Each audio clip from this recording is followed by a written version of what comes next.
Hello guys, welcome back to another video on my channel. Now today it's a matchday preview, QPR versus Luton Town. Just like any other matchday preview, I do talk about the game before, and that was against Huddersfield at home. For me, I expected us to beat Huddersfield. They haven't won like an away game in so long, and I just felt we were building some form, and we just needed to beat Huddersfield that weekend. And I'm so happy that we did. During the first half, I expected us to be leading at the break, but it weren't meant to be. I felt we'd done well enough to be leading at the break. Huddersfield, they did cause us a few problems, but they didn't really test the goalkeeper enough. They put in a few dangerous crosses into the box, but I felt we dealt with them quite easily. But they did look dangerous at some points during the game. During the second half of that game, we conceded in the first 5 minutes, which was disappointing. This does keep happening. But Graham Jones, after the game, did mention in his interview that he now knows the reason why we conceded during that time period after half time, and hopefully this sort of stuff gets prevented in the future. Now the first goal for us was obviously a penalty. Collins won the penalty. It was 100% a penalty. The player just went through the back of him, had no intentions of winning the ball. Nice calm penalty by Collins. Second goal from us, I'm so glad we continued our play.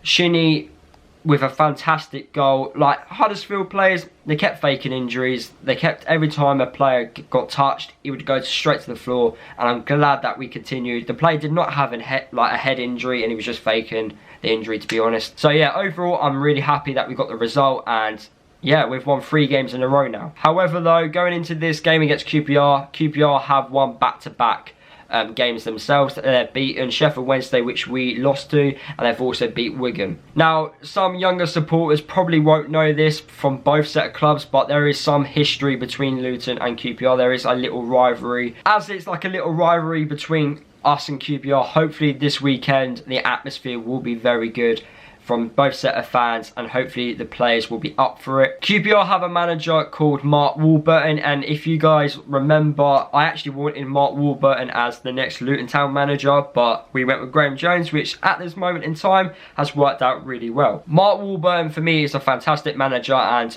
QPR will not be getting relegated this season. I actually can't see it. In fact, I actually think QPR will be like dark horses this season. I reckon Mark Warburton, if given the time, Mark Warburton will achieve things at QPR. Now, a stat which I did not realise Luton actually have. Luton have not won 3 league games in a row in the second tier since January 1996. Can that stat change this weekend? From a Luton perspective, the next 3 games I actually believe we should be getting points from.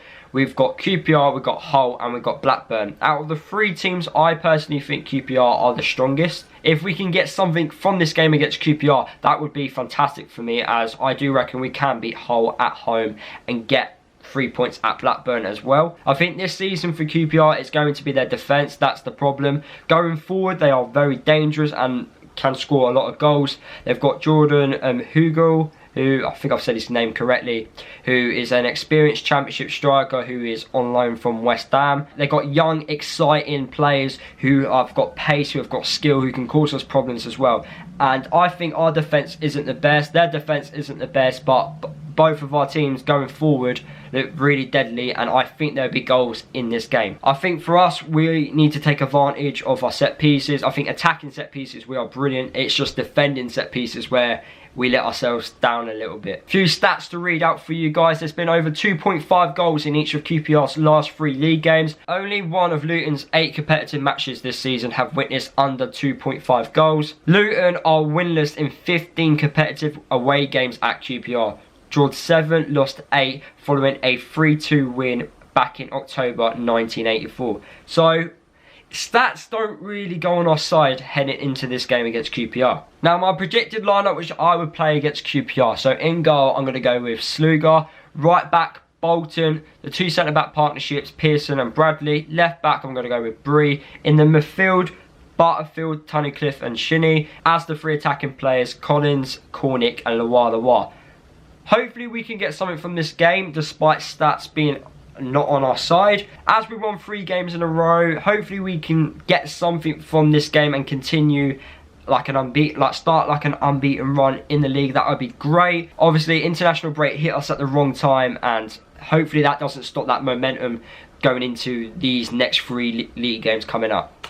So there you have it, guys. That is the end of the video. Hopefully you did enjoy it. Make sure you drop a like on the video if you did enjoy it. Comment down below your score predictions for this game and your predicted lineup which you would play against QPR. Subscribe to the channel if you are new. Follow me across all my social media if you haven't done already, and I'll see you guys in the next video.